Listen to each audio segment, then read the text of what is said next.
Legends of the deep, creatures of song and seduction. Sirens have haunted sailors and storytellers for centuries. But what if everything we thought we knew about them was wrong?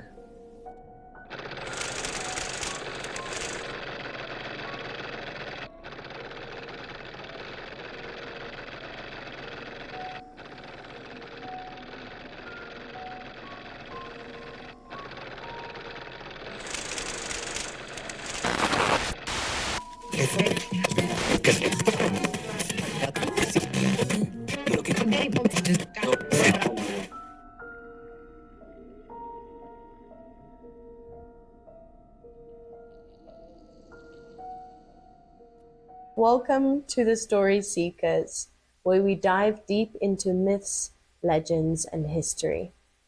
I'm Laura. And I'm Shanae. Grab a drink, get comfortable, and let's uncover the truth behind sirens. All right. How have you been, Laura? I've been very well. I've been really looking forward to this one, actually, and it's been a long time. Apart from writing a little bit of poetry here and there, it's nice to actually sit down and instead of, even though I'm writing with free will, it's nice to have a topic, to write about a topic. Yeah. Apart from some of the prompts you've put in my journal, it's very rare that I will have like a set topic and sit down and be like, right, I'm going to write from this point of view or write about this. It's usually just like, whatever. Sit down, write a story. But it was really nice. Like a plot line. So yeah, I've been good. How about you? I'm excited to hear your story. I've been good. I'm still recovering. I'm still a bit sick, but I'm feeling better. Good. Just can't get rid of this cough, but it's getting there. It's fine. Yeah. Shall we delve into some tarot cards before we start on the story? Let's do it. So, same as last time. Should we think so. Pull one out for the podcast to see how it's going? First of all, so I think so. Shuffle them, and then lay them out on the table, and then we'll pick one each and see how it goes. Give it some energy, some positive energy. Are you ready? I'm ready. Let's see, this one is for the pod. Uh-oh. Oh, no. I don't know what this means. The devil. And it's a little snake that's on fire. Nice card, though. I like that a lot. It's very ominous. Let's hope the devil's a good thing. Oh, interesting. Because of the topic of our podcast today. So, just a little AI overview from Google. So, in tarot, the devil card, often depicted as a horned figure with captives or a snake, signifies seduction. I guess Adam and Eve, things like that, with the snake. Materialism and being ensnared by harmful habits, attachments, representing a need to break free from limiting patterns and claim control. Okay, interesting. I'm trying to think how we can tie that to the podcast. Yeah, I'm having a hard time connecting. Materialism and being ensnared by harmful habits or attachments. I think in a strange way we're doing the opposite of that now. We've got a bit more of a clear direction. Yes, but also we did put this off for a minute. We have actually, There's so a bad habit. A bad habit sneaking back in. We've put it off for like a week. Especially when I think it's hard as well when we enjoy one, but then life catches up with you, so you're like, it doesn't feel like a chore at all, but it's like you have to make time for it. Yeah, I think that could be. Okay, bad habits. Need to break free from limiting patterns and regain control, which is what we are doing. That makes sense. Bondage and enslavement, feeling trapped by unhealthy relationships. Oh God, I don't feel trapped by you, Laura. Don't worry. The devil card can prompt introspection into your inner darkness and destructive behaviors. Maybe our inner sirens. Yeah. The positive is recognizing the need to break free from unhealthy patterns. So we know, if we put it off, I think we can recognize. Stick to the schedule. Yeah, stick to the schedule. We know when we're putting it off. Yeah. Yeah, fair. Okay. Okay. How about you pull one for yourself? Okay. This one is for you.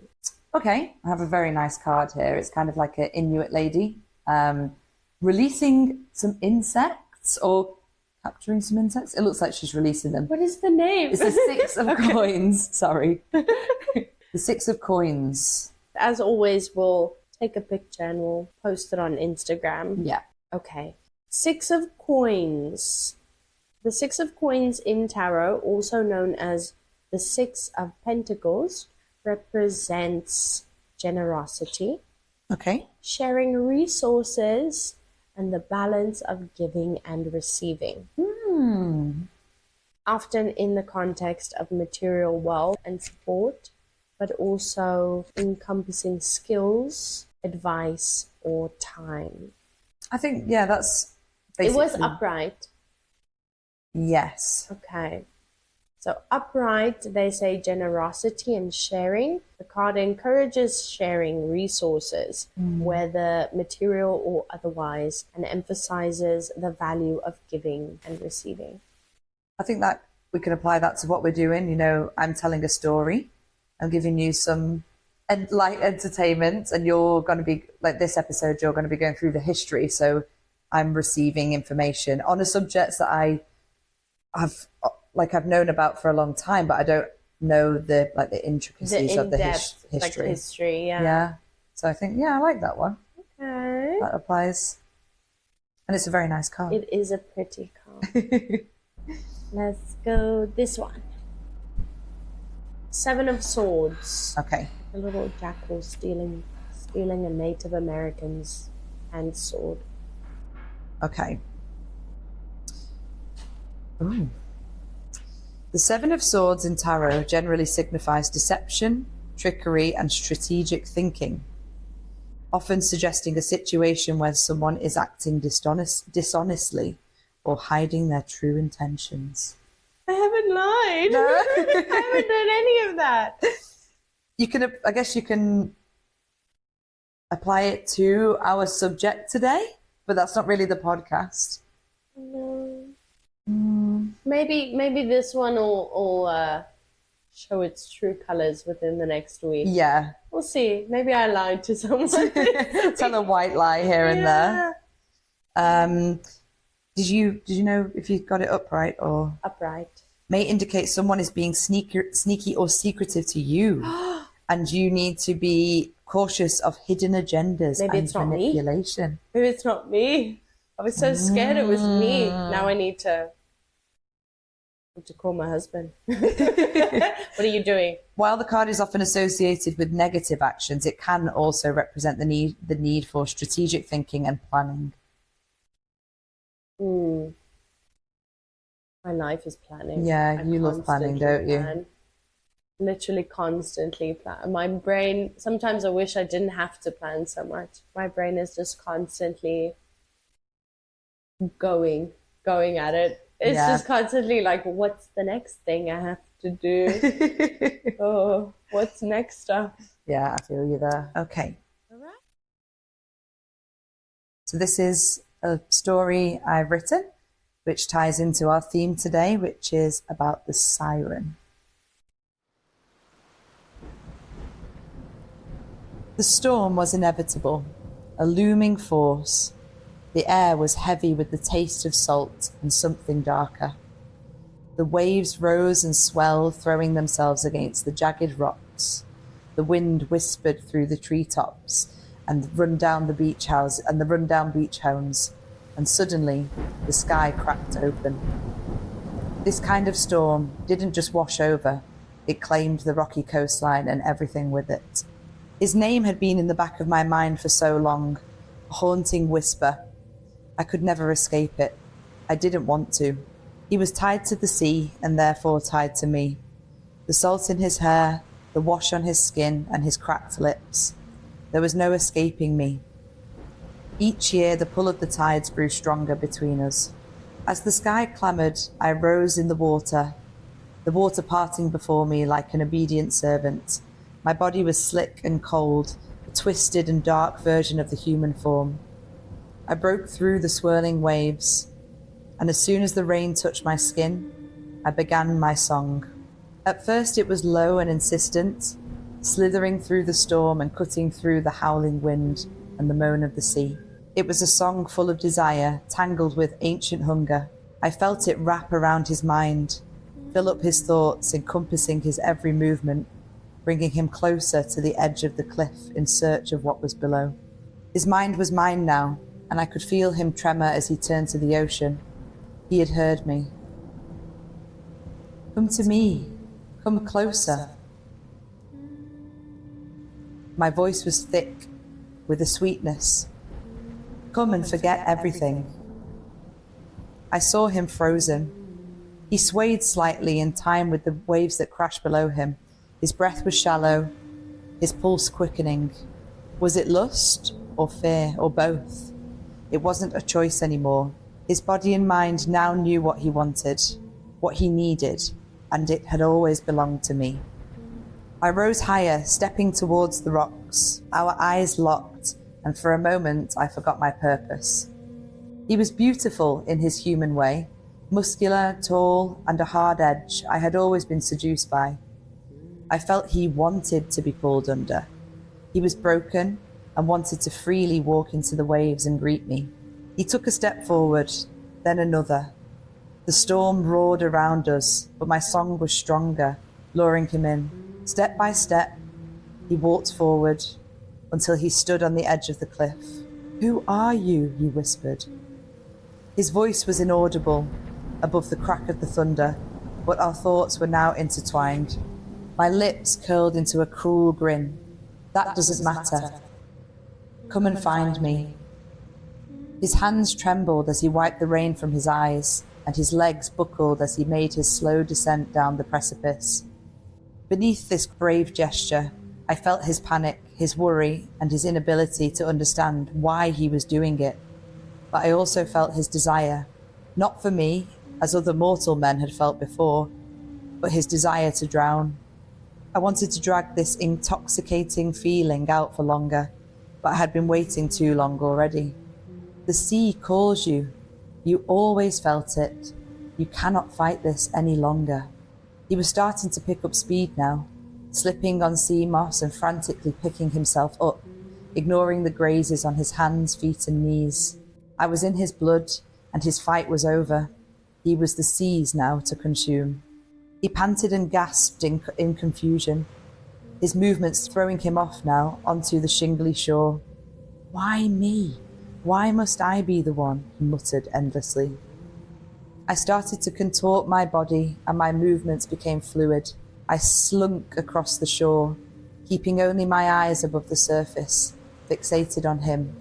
He stood on the coastline now, his gnarled feet mingling with the sand, wobbly sea foam, and broken shells.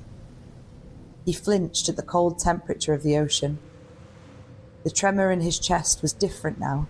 He was starting to feel fear as his gaze locked onto mine. And I saw his mind alter. The recognition he knew he was no longer in control. The water frothed around his sinewy legs, scratched body from his descent. I crooned his name, a dark, delicious thing on my lips. "Come to me. It's over now. Don't fight it." He was standing so close now I could feel the heat of his body, the pulse of his heart, beating below his pallid skin. The longing was starting to take over, and the fear had broken. I felt a change in my own demeanour now. Flush at the cheeks for the first time in centuries, despite the Baltic temperatures, a glimpse of my mortality, fused with blood in my mouth. My appetite was insatiable. It was time for him to surrender to the sea. The waves rose up like a predator, pulling him under and sucking him into the dark embrace of the ocean. He didn't fight it now. There was no struggle. His lips parted softly, and I tasted the salt of his last final breath. He surrendered his body and relaxed in my embrace. The storm continued above us to wage, and I pulled him down as the silence swallowed us.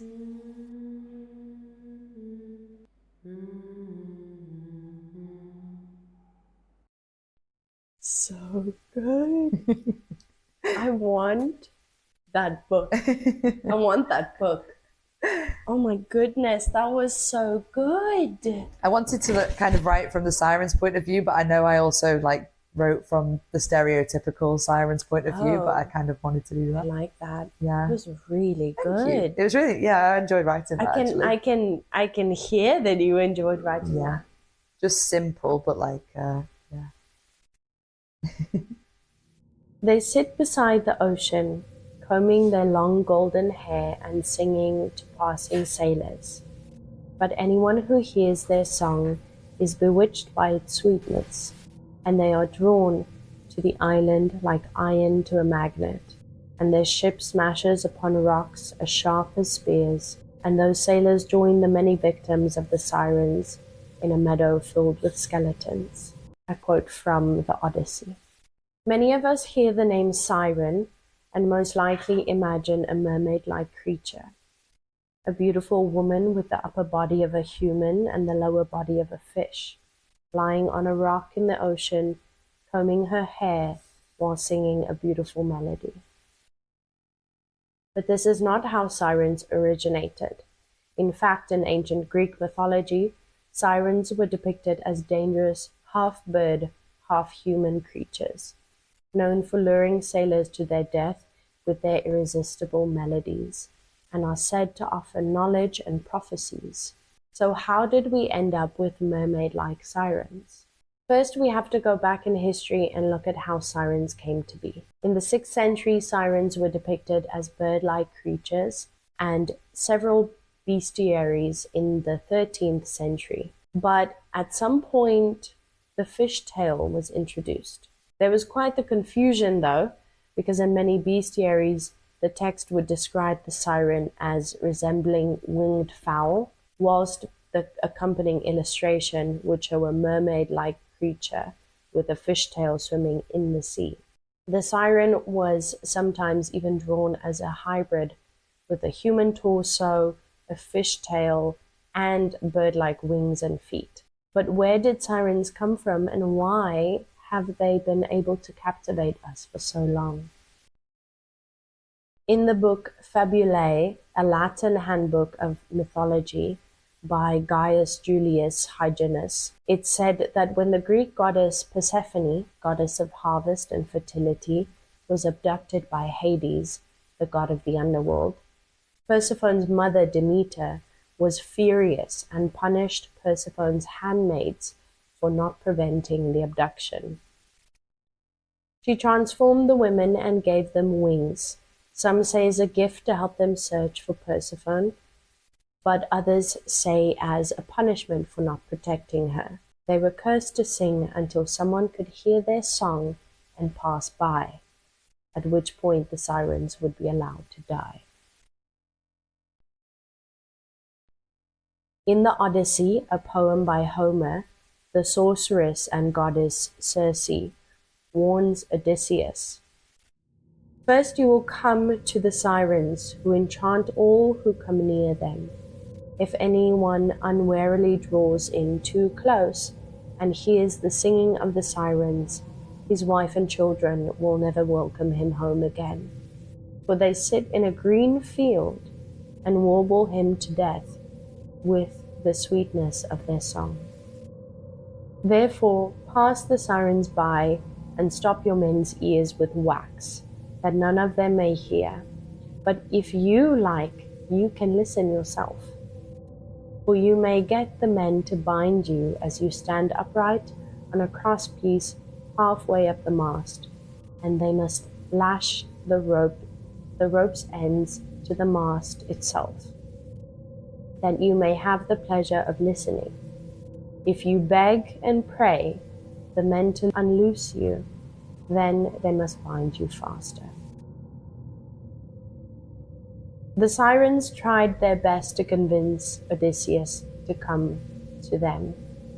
"Odysseus, bravest of heroes, draw near to us on our green island.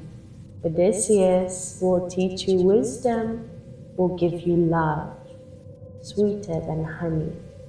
The songs we sing soothe away sorrow, and in our arms you will be happy. Odysseus, bravest of heroes, the songs we sing will bring you peace.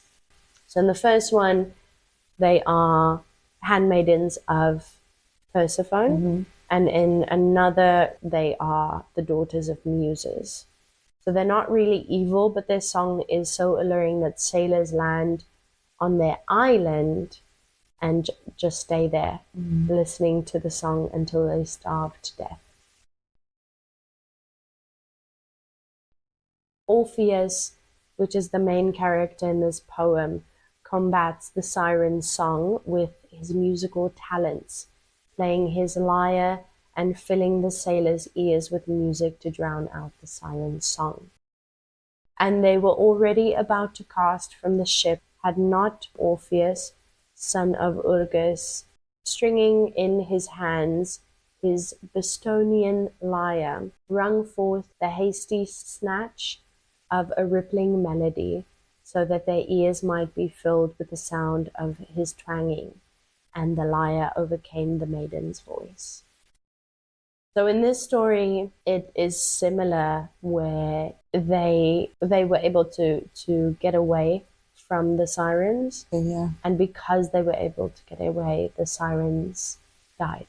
Overall, Sirens are symbols of dangerous temptation and the dangers at sea. Stories warn men about seductive women, and if you look through a feminist lens, Sirens are or were figures of empowerment rather than just a threat to men.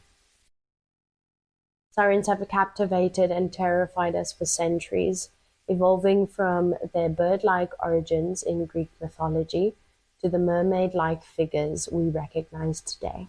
To note, they are not mermaids. They are very different and have a whole different history to mermaids. Once seen as winged creatures cursed to sing until they perished, their legend shifted over time, blending with other myths and artistic interpretations. From Homer's Odyssey, where their song was a deadly temptation, to Orpheus drowning them out with his lyre, Sirens have always symbolized the pull of the unknown, the dangerous beauty that calls to us despite the risks. Whether seen as warnings, punishment, or even symbols of forbidden knowledge, their allure has never faded. So why do Sirens still hold such power over us? Maybe it's because they embody something universal, the struggle between desire and reason, temptation and consequence, or maybe deep down we all wonder what it would be like to hear their song just once. It's so true. When I like what you said about the battle between desire and reason, because it falls on both sides as well. I like that a lot. And it's interesting because I have seen, thinking about like the artistic side of it, I have seen pictures of Sirens with wings and tails. Yeah, those are the original ones. So there's been, especially when it comes to media, before they were fully like mermaid-esque. I think what a lot of people think is like mermaids are beautiful, whereas Sirens are ugly. Right. They're more of like, you know, the actual creature itself. That's what people, I think, at least nowadays, think the difference is. But Sirens are both known as beautiful and some more like ugly and like creature looking, like beastly looking.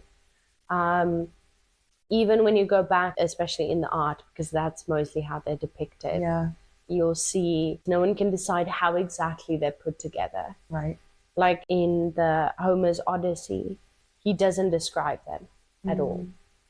So he talks about their songs and he talks about them luring him to their island. Okay. So, and Sirens have, in history, they don't live in the sea like mermaids do. They live on a specific island. Now, different cultures will say in different, like, what areas they live in, but everyone kind of agrees, at least the original texts agree, that they are on islands. On land. That's so interesting. On islands. And then they will lure the ships to the islands. But also some people think, well, why? Yeah. Do they consume them? They don't, because in a lot of these texts, it's basically to bring them, to lure them. Either they're just singing and the sailors are just attracted to them, or they try and attract them and they end up crashing their ship in the rocks and end up drowning. Or like the other one says, they aren't evil. The sailors land on the island and there's nothing for them there, but they're just so addicted to listening to the song that they eventually starve to death. Right. Happily. So it's quite interesting, but no one can decide how exactly they look. Like, where do some have depicted them as the wings sit on their back. Some say the wings are lower down the back. I've seen some depicting the wings almost like on the hips. Some give them bird legs and a tail. It's like weird to imagine. So interesting about the bird stuff. Yeah, because I completely forgot about that, seeing pictures of them with wings. Yeah. And legs, bird legs. Yeah.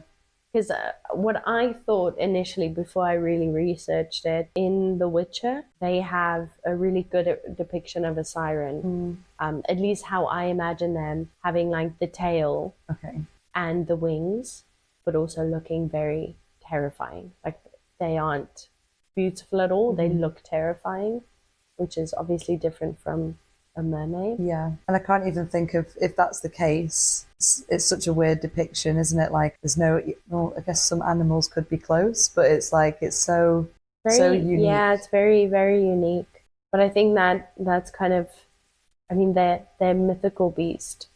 So it does make sense that no one can quite decide. Yeah, it's like a blend of things, isn't it? Like a lot of mythical creatures are a blend of things people have seen. What to me, what's quite interesting, I don't have a list here, but I did read that sirens or siren-like creatures appear in a lot of places. Like I read one in the Philippines, and then a lot of them around the world, really. Yeah. Quite interesting. I did like reading Homer's Odyssey. Yeah, the early stuff is really interesting. I had a very difficult, even reading this small quote from the Argonautica, that is real old British, at least British translated, because it's a Greek epic poem. So I have some questions. Okay. Why do you think myths about sirens were created in the first place? I think, like a lot of the myths, it's like a fable, isn't it? It's trying to teach a tale. But I think especially with these kind of like mythological creatures, it's so different to what we know, like a very simple fable of like children or bad people. It's so, I don't want to say dramatized, but it's so mythological. It's so fantasy. It is. It's, I guess, to teach a lesson in some way, like to tread carefully with desire. It's to teach a tale, but it's interesting how sirens were brought into it, especially with them being a blend of these kind of animals, not particularly always beautiful. They have a dark side to them. It's definitely something to do with deception and, you know, trying to teach people to find the right path and be moral, right or wrong. The song is interesting. You want to, I guess people they'd compare the song to like what people tell you. Do you know what I mean? Like if you hear lies, do you go towards it? Do you believe it? Or do you keep an open mind? I think sailors had such a difficult job, I guess. I mean, it's so dangerous. Obviously, a lot of sailors just got lost at sea. Yeah. And I think people like reasons for things. Yeah. Like your family back home. Yeah. You've lost someone, but like, what is a better reason? He just fell overboard and drowned, or blame someone a siren took him. Yeah. Yeah, people want like an alternative, especially when it comes to death. Definitely. Have, you know, somebody people like to have someone to blame too. Someone to blame. And you think about these like sailors, how we've spoken about this before with the like talking about the Selkies, but how isolating that job would be. And it's enough to make anybody a little loopy. Yeah. Go back home and be like, the song of the sea, like I heard something strange. Ocean. I mean, they could hear, obviously they would know the sound of the common ones like dolphins and things like that. But what if they hear something quite strange and it starts playing tricks on their minds, and now they've created this fantasy reason for these sounds? I mean, how big is the ocean? So vast. And all these stories go home. If you're a sailor, like a dad, telling your children these stories, news travels fast. I don't know if we said this on a podcast or we said this in a conversation we had. But I remember that we said everyone loves to one-up each other. Yeah. Like if you're a sailor and you've been at sea for months and you get to shore and you go to a bar or a pub, which you're going probably did, yeah. You're gonna go look for some comfort somewhere. Yeah. And you're gonna boast, you're gonna talk about your adventures, and absolutely. You're definitely gonna tell stories. Yeah. Over embellish everything. You're gonna and your mates that are with you hear how much attention you're getting. They're gonna go like, oh no, we saw these beautiful women. Yeah. It's so different to now, isn't it? Because I guess now is it? In some way, definitely not in some ways. But do you know what I mean? If someone was telling a story and you knew it to be untrue, you'd be like, come on. Whereas now I think it's the other way around. So researching it, something I like to do when I research is I go on TikTok. Okay. And there are many videos of people talking about sirens, sailors recording themselves on their ships, audios that they're putting a sound. And it might be a dolphin going apeshit, but it sounds terrifying. People believe them. Yeah. 100%. Now, I don't think sirens exist, but I don't blame people, especially if you see a TikTok like that. I don't blame, I mean, maybe a little bit, but I don't fully blame them for going for it. I think as well, like when you think about the sea, like we've mentioned this before, think about like UFOs. We know so much more about space than we do about the ocean. It's so mysterious to people. You can probably get away with saying a lot more. Yeah. And people people like to believe the mythical. So I do think that, in my opinion, obviously a siren is a mythical creature, but I do think even in today's society, I think they've technically changed into cryptids because there are quite a lot of people that do think they still exist. Right. So I do think sirens are cryptoid-esque. Yeah, definitely. If sirens existed, what do you think their song would sound like? It's hard to know, isn't it? Like if they were like if you imagine it, do you imagine like a woman singing? Do you imagine a humming? Or more like an animalistic sound? If you had to just... I don't know. I think it would be definitely something that's, especially if it's a mythical creature, I just imagine like the typical, almost like a classical way of singing. Yes. Something that's going to be pleasing, pleasing to your ear when you've been at sea for so long and you've heard all of these crazy, like loud, like boisterous sounds of the ocean. Which is funny because a lot of people don't, like for example on TikTok, that was not the takeaway. Okay. It is like almost screeching sound. Oh, cool. Almost like, you know how they say whales sing? Right. Like it's like a calming sound, but I wouldn't say it's a nice sound. Right. So they kind of take it in more like a creature, like they are singing a song, but not, vocalizing words and singing a proper melody. And I guess if this was proven to be true, people would be inquisitive about it. They would want to know what that sound was. Yeah. And even if it doesn't sound nice, you're going to go towards... Yeah. What is that? Yeah. That is so weird. That's such a... Nothing you've ever heard before. Yeah, weird sound. Do you think sirens are evil, misunderstood, or just following their nature? From all of the stories, I would say out of all of the cryptids, but I think a lot of the time mythological creatures most of the time are depicted as evil. They have like an ulterior motive, whereas like a cryptid, like when we spoke about the banshee, it's misunderstood. Whereas, I don't know, in my mind, I would think, to me, a siren is like an evil thing. I want to say no, but to me, that's how I feel. I agree. I feel like sirens are evil, but I feel like there's like a sprinkle of misunderstood in there. Yeah. Just like a little. Yeah. Just like a little. Especially because some of the stories, they just, on this island, they're just singing their melody in their green fields. And then people just, you know, go over that. kill themselves over it. That's unalive themselves over it. That's what I liked about writing from, like, doing the story from a siren's point of view. Like they kind of got the evil side. They know they're being evil. Yeah. But at the same time, she's like, he wants it. Yeah, like, I kind of like doing this. Yes. I like his company. Yes. I like the anticipation of him. Very serial killer. Yeah. The weight. You tapped into a dark part of your yes, mind I did. there. I like it. Do you think the idea of sirens could have been based on real experiences, like sailors mistaking sea creatures for something mythical? Mystical.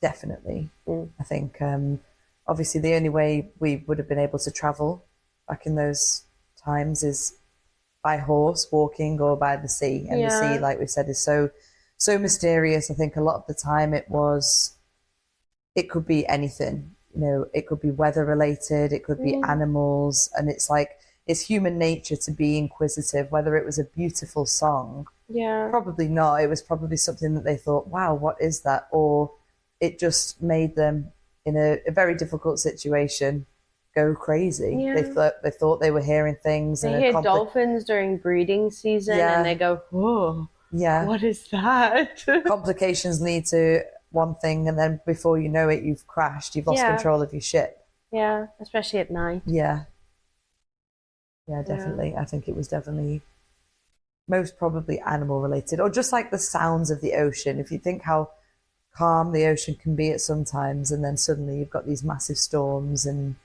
changes in the weather, it must have been such a like terrifying place to be, like, and never being there just before. Like a lot of people, that was their first time. Would be crazy, insane. Yeah, so scary. Very scary. Okay, last question. If you heard the song, would you go? Yeah. Would you want to listen? 100%. Would you want to hear it? I know now, like, I would be way too curious. Yeah. If I heard it on a boat and I was with friends in the ocean, I'd be like, that is weird. Let's go and find it. Yeah. I'd be terrified because the sea really scares me, but I would definitely... I know, I'm terrified of the ocean. Yeah. I would definitely want to know what it was, what kind of animal. I think what would make me... It was like curious, like, oh, is it near? It sounds quite close. Let me lean over the edge. I think, like, part of human nature, like we mentioned, is being curious, but at the same time, I would be terrified. I'd want to see it, but I'm so used to having people around me, or like being able to go on my phone and be like, what is this? What is this sound? What is this thing? No signal, Laura. No signal. You can't Google it. So I know I would be terrified. If somebody didn't automatically go like, oh, that's the sound of like dolphins, like you said, I'd be like, oh, I kind of want to go, but this is weird. Yeah. Especially if everyone, like nobody else knew what it was. It would be funny. Scary. Peter and I were, last night, we were watching a documentary about a twister tornado. Oh, yeah. And we were sat afterwards just like talking about it. And I was asking him, do you think you would go storm chase? Like, would you want to go? And he's like, no. Really? He said it so quickly. It's no. Why would I endanger myself? And like, I have no need to see that. You're different people. I definitely would. I would too. Yeah. Obviously, I wouldn't go too close. Yeah, I would love to see stuff like that changes really quickly, and that's how a lot of people end up in shit. But no, totally. I would definitely chase it. Yeah. Yeah, No it's one can. something you don't want to look Yeah. at, but you can't help But you it. can't That's help so ingrained in human It human is. nature. It is. There's the polite thing, like don't look, but then you always want to. Always want to. You can't stop. You just instead of looking, you just keep glancing. Yeah. I'm not looking, you I'm are. not looking. I'm just eyeing. Yeah. Yeah, that's so true. Thank you for listening to the Story Seekers. If you enjoyed this episode, don't forget to like, subscribe, and share your thoughts in the comments. And let us know if you've heard a siren. Have you heard a siren song? Have you heard a siren? And do you think you would resist, or do you think you would go and listen? Would you try and find them? I'd be intrigued to know if anybody's been out to sea and heard something like that. That's Heard really... something strange. Yeah. Anything creepy. Or if anybody can, on the other side of that, if anyone's going to be like a rational thinker and can tell us they know exactly what it is, that would be amazing. Is it a dolphin during mating season? Like, you keep going back to these dolphins. I love it. It sounds so... Dolphins are creepy. Yeah, they are creepy creatures. I hate dolphins. Yeah. They are terrifying, and then their noise. I think that's why I'm going back to it constantly, is because it kept coming up on the research. That would people were explain like, everything. "Oh, it's dolphins," and then other people are like, "No, this is the sound of a dolphin, and this is the sound we recorded. It's different." Okay. Yeah. So yeah, if anybody can disprove what the siren is, that would be amazing. I'd love to hear it. Bye. Thank you for joining us. Goodbye. See you next time.